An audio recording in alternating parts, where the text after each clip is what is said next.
அனைவருக்கும் வணக்கம். இந்த பதிவுல நம்ம என்ன தகவல் பார்க்க போறோம் அப்படின்னா, கலியுகத்தில் கண்கண்ட தெய்வமாக திகழக்கூடிய தெய்வங்களுள் ஒருவராக இருப்பவர் தான் வாராகி அம்மன். வாராகி அம்மனை வழிபாடு செய்பவர்களுக்கு எதிரிகளின் தொல்லை என்பதே இருக்காது என்று சொல்லலாம். நம்ம எந்த ஒரு செயல் தொடங்கினாலும் அந்த செயலில் வெற்றியை மட்டும் பெற்று தரக்கூடிய ஒரு அற்புதமான சக்தி வாராகி அம்பாள் வழிபாட்டுல இருக்கு.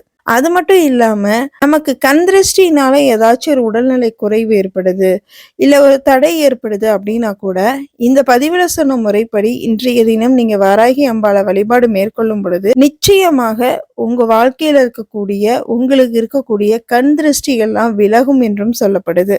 ஒரு சிலருக்கு பாத்தீங்கன்னா ஏதாச்சும் ஒரு நல்ல காரியத்தை மேற்கொள்வதற்காக நிறைய முயற்சிகள் எடுத்துட்டே இருப்பீங்க. உங்களுக்கு தொடர்ச்சியாக தடைகள் தாமதங்கள்லாம் வந்துட்டே இருக்கும். இதெல்லாம் பார்த்துட்டு இந்த முயற்சியை நம்ம கைவிட்டுலாம், இதுக்கு மேல நம்ம இந்த செயலை தொடங்கவே முடியாது அப்படிங்கிற ஒரு மனநிலைக்கே நம்ம வந்துருவோம். அப்படி இருக்கக்கூடிய நிலையில் நீங்க இருக்கீங்களா? கவலையே படாதீங்க. இந்த பதிவை பார்த்துட்டு இதுல சொன்ன முறைப்படி வழிபாட்டை நீங்க மேற்கொள்ளுங்க. நிச்சயமா நீங்க எந்த காரியத்தை நல்லபடியா முடிக்கணும்னு நினைக்கிறீங்களோ அந்த தடையெல்லாம் விலகி சக்சஸ்ஃபுல்லா அந்த காரியத்தை முடிச்சு உங்க லைஃப்ல ஜெயிச்சு காட்டுவீங்க. பதிவு முழுமையா பாருங்க, உங்களுக்கு மிகவும் பயனுள்ளதாக இருக்கும். இப்போ இந்த வளர்பிறை பஞ்சமி திதி என்று வாராகி அம்பாளை எப்படி வழிபாடு பண்ணலாம், என்ன மாதிரியான பரிகாரம் பண்ணலாம் அப்படிங்கிறத பார்க்கலாம். இந்த பூஜைக்கு பாத்தீங்கன்னா உங்க வீட்டுல வாராகி அம்பாளுடைய புகைப்படம் இருக்குன்னா அதை சுத்தம் செய்து மஞ்சள் குங்குமம் வச்சுக்கோங்க. வாராகி அம்பாளுடைய விக்கிரகம் இருக்குன்னா குறைந்தபட்சம் 3 அபிஷேக பொருட்களிலாவது அபிஷேகம் செய்து அலங்காரம் செய்து வச்சுக்கோங்க. அம்பாளுக்கு என்று ஒரு தீபம் ஏற்றி வச்சுக்கோங்க. அம்பாளுக்கு என்னென்ன பொருட்கள்லாம் நெய்வேத்தியமா படைக்கலாம்னு நான் ஏற்கனவே வீடியோஸ் கொடுத்துருக்கேன். தெரியாதவங்க அதையும் போய் செக் பண்ணி பாருங்க. கிழங்கு வகைகள்லாம் ரொம்ப பிடிக்கும். தேங்காய் பூ வைக்கலாம், குறைந்தபட்சம் வாழைப்பழம் வெற்றிலை பாக்கு வைக்கலாம். அதுவும் இல்லாட்டி கல்கண்டாவது நம்ம வச்சு நம்ம வழிபாடு பண்றது அப்படிங்கிறது சிறப்பு. இதுல முக்கியமா என்ன மாதிரியான பரிகாரம் பண்ணலாம் அப்படின்னா, ஒரு பித்தளை செம்பு எடுத்துக்கோங்க, சில்வர் எடுக்காதீங்க. பித்தளை செம்பு எடுத்துட்டு அதன் முழுக்க நீங்க நீர் நிரப்பிக்கோங்க. சுத்தமான தண்ணீர் நிரப்பிட்டு அதுல ஒரு கைப்பிடி அளவு வேப்பிலை போடுங்க, 1 ஸ்பூன் மஞ்சத்தூள் போடுங்க, கொஞ்சம் பச்சை கற்பூரத்தையும் அதுல போட்டுக்கோங்க. இது 3ஐயும் போட்டுட்டு அந்த பித்தளை செம்பை என்ன பண்ணுன்னா உங்களுடைய இடது கையில உள்ளங்கையில வச்சுக்கோங்க.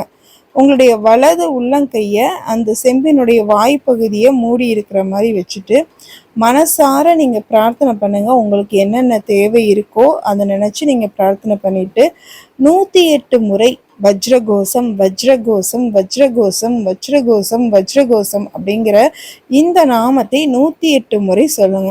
சொல்லி முடிச்சுட்டு வராகி அம்பாளுடைய அந்த போட்டோவோ விக்கிரகத்துக்கு முன்னாடியோ இந்த செம்பை வச்சுட்டு அம்பாளுக்கு தீப தூப ஆராதனை காமிச்சு அவங்களுக்கு நெய்வேத்தியெல்லாம் சமர்ப்பணம் பண்ணிட்டு நீங்க கீழே விழுந்து நமஸ்காரம் பண்ணிக்கோங்க.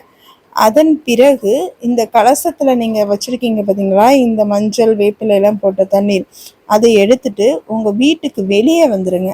வீட்டை சுத்தி தெளிக்க முடியும்னாலும் தெளிக்கலாம், இல்லை வீட்டை சுற்றி நாங்களால் தெளிக்க முடியாது, நாங்கள் ஃப்ளாட்டில் குடியிருக்கோம் அப்படின்னு நினைக்கிறவங்க உங்கள் வீட்டு வாசல்ல இருந்து உங்கள் வீட்டில் எத்தனை ரூம் இருக்கோ அத்தனை ரூம்லேயும் நீங்கள் தெளிக்கலாம். முக்கியமாக செவரில் தெளிக்கணும். அந்த மாதிரி தெளிச்சுட்டு அந்த செம்பை ஏதாச்சும் தண்ணி மிச்சம் இருந்துச்சு அப்படின்னா கால்படாத இடத்துல ஏதாச்சும் ஒரு செடி இல்லாட்டி மரம் அதுல அந்த தண்ணீர் மிச்சத்தை ஊத்திடுங்க. வஜ்ரகோசம் சொல்லி இந்த தீர்த்தத்தை வீடு முழுவதும் தெளித்து விட்டால் வீட்டில் இருக்கக்கூடிய வறுமை, கண் திருஷ்டி, வீட்டில் தங்கி இருக்கக்கூடிய கெட்ட சக்தி அனைத்தும் ஒரு நொடி பொழுதிலே உங்க வீட்டை விட்டு ஓடிவிடும் என்று சொல்லப்படுது. அதனால நீங்க இந்த மாதிரி இப்ப சொன்ன முறைப்படி இந்த வழிபாடை பண்ணுங்க. இது ஒரு எளிமையான ஒரு வழிபாடு தான், எந்த ஒரு சிரமமும் இல்லை. வேப்பிலை, மஞ்சள், பச்சை கற்பூரம் இது எல்லாமே எளிமையா கிடைக்கக்கூடியதுதான். இந்த எளிமையான முறையில இந்த வழிபாடு இந்த வளர்பிறை வெள்ளிக்கிழமையில நீங்க பண்ணும் பொழுது, பஞ்சமி திதியில பண்ணும் பொழுது நம்முடைய வீட்டுக்கு சுபிட்சத்தை கொண்டு சேர்க்கும் என்று சொல்லப்படுது. நம்பிக்கை இருந்தால் இதை நீங்களும் இந்த வழிபாட்டை பின்பற்றி பார்த்துட்டு உங்களுடைய கருத்துக்களை கமெண்ட் செக்ஷன்ல தெரிவிக்கலாம்.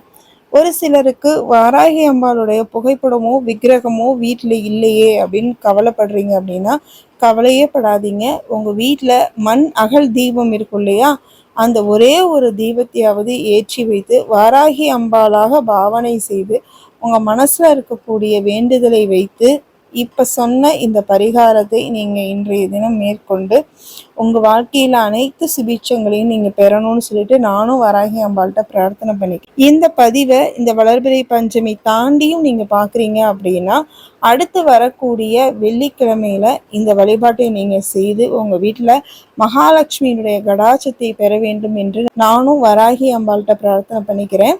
நல்லதே நடக்கும். நன்றி, வணக்கம்.